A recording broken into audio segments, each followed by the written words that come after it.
body modifications, a pissed-off chef droid, and a return to the Sarlacc pit.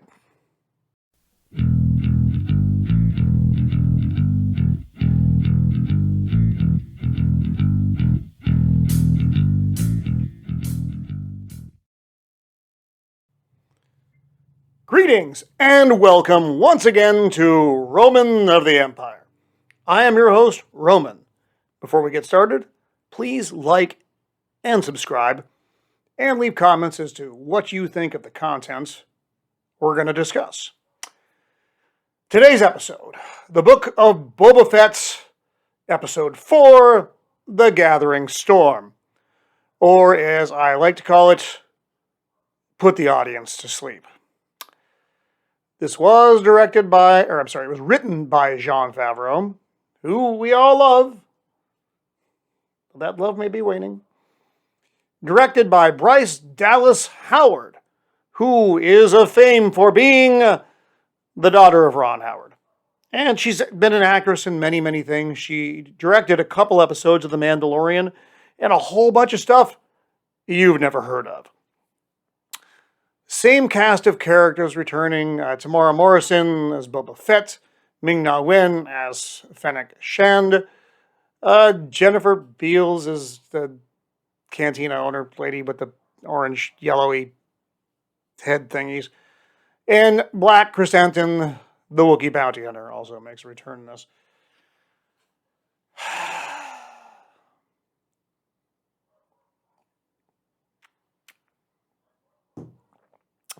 This was an absolutely painful episode.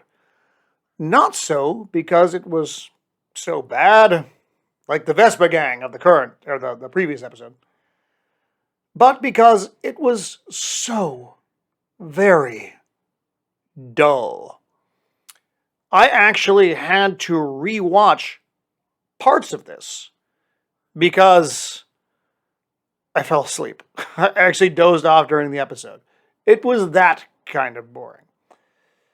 So, the gist of this one, we are in our spoiler-free zone, and I will warn you before we go into spoilers. We go into my thoughts of the episode overall, which are this, and then we'll jump into spoilers where we do a bit more deep dive.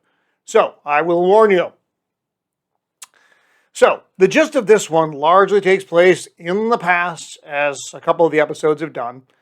And now we are finally caught up with the timeline of The Mandalorian. That's good, because hopefully we don't need to do any more trips to the past. So this is about 4 years after the events of Return of the Jedi, for those of you keeping score. This is about Boba's relationship with Fennec, and it should probably be a lot more interesting than it is. He finds her mortally wounded in the desert. This is after she gets shot in the episode of The Mandalorian. And we're going to talk about that more later on. And he wants to get his ship back, which has been sitting at Jabba's palace, which now belongs to Bib Fortuna. And he wants to establish his own house. Great. It just felt so long. The episode felt horribly long. And it seemed to me that a lot of the flashback stuff was largely unnecessary. Just kind of filler. You're getting an episode of filler, which is why it wasn't very interesting. They could have done what they needed to do in, I would say, probably the first 30 minutes of the episode, leaving the other half hour or so open to development. Or they could have just developed that little bit way better than they did, and it would have been a better episode. But it wasn't. So they're sacrificing the plots to fill in the past. That's where we are with this right now. And the pace was, again, just so slow. I didn't even care what was going to happen at the end. I just wanted the episode to be over. So, my recommendation to you, dear viewer, stop watching the show. I hate to say that, but don't reward Disney Star Wars for producing this. It's not good Star Wars. It's bad Star Wars. Watch my review, watch other reviews. That way you can catch up. And if the show decides it wants to get back on track, we'll let you know at that point and you can hop back in. Right now, just stop. It doesn't further the legend of the great Boba Fett.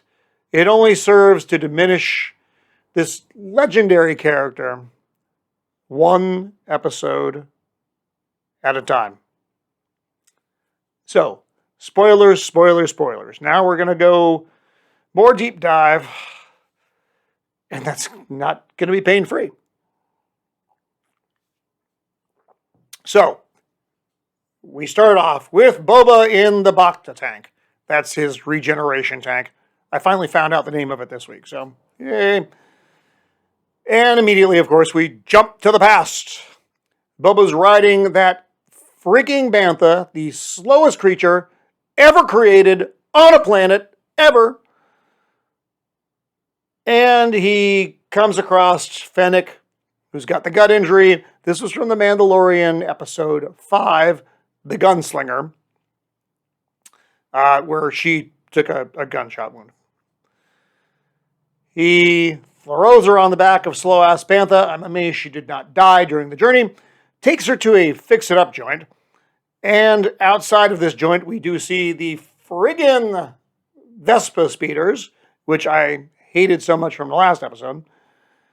And they reassemble her midsection. And if you watch The Mandalorian, you remember she pulled off her little cover, and there's a bunch of doohickey, gadgety thingies in there, which now keep her together and running properly. So she now owes him a life debt. And what he needs her for, what he wants her to help him with, is getting his ship back, which has been sitting for 4 years in Jabba's palace. And this ends up really not being a terribly exciting sequence. They get into the palace through a storm drain. It's very reminiscent of Helm's Deep. You have this big, giant, walled fortress and this little drainage ditch, which is the weak point to your castle fortress thing. And so she cuts some bars off and they go in. They fight with a really pissed off droid chef for about half a minute. It's kind of amusing. He's got the arms all swingy with cleavers and such. Looks a bit like General Grievous without lightsabers and anything interesting. And then, really, they just get the ship out with a whole lot of trouble after that. Boba is fortunate enough, as they're returning, to fly over the gang that murdered all of his Tusken Raider friends, and he blasts the crap out of them. Yay! Redemption! Except no one cares. It's just a feelingless scene. So, he tells Fennec, I want some payback. I want to deal with the double-dealing, backstabbing. He's talking about Bib Fortuna, who I don't understand why he's really so mad at Bib Fortuna, who really didn't do anything to him. They were on a sail barge. He got blasted off. He went to the Sarlacc pit. Bib Fortuna had nothing to do with any of those events, but that's neither here nor there. Wants to form his own house and get his armor back. Needs to find his armor. And Fennec finds this interesting enough so that she's like, all right, I'll stay. So she does. So they go to the Sarlacc pit. And of course, Boba's armor isn't there because he lost it. He obviously doesn't have any memory of these events. He knows he got out of the pit. He thinks his armor is still there. But it's not, obviously. And so they're looking down into the Sarlacc pit, trying to see the armor. Sarlacc gets hungry and tries to eat the ship. Pardon me. That sounded like the Sarlacc pit after it ate Boba.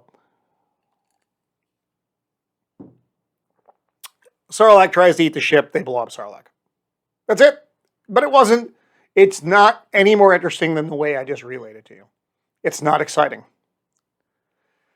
I wish it was. I wish this was so much better storytelling, but it's not.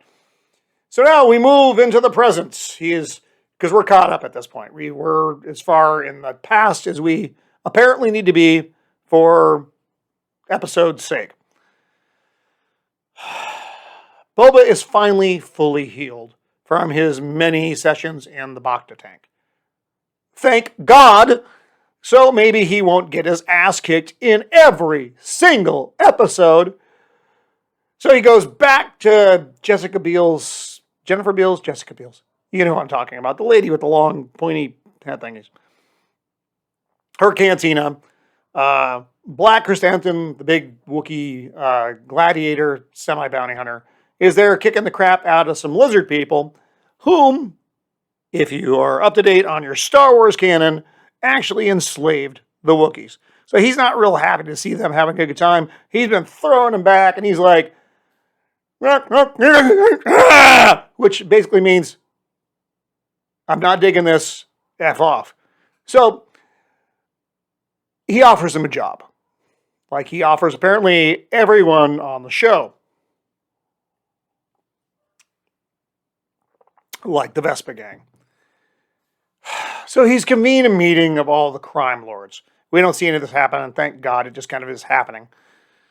They were very prosperous under Jabba. They became very rich under Jabba. And then Bib Fortuna came in, and he wasn't a good manager, so they weren't as successful under Bib Fortuna's guidance.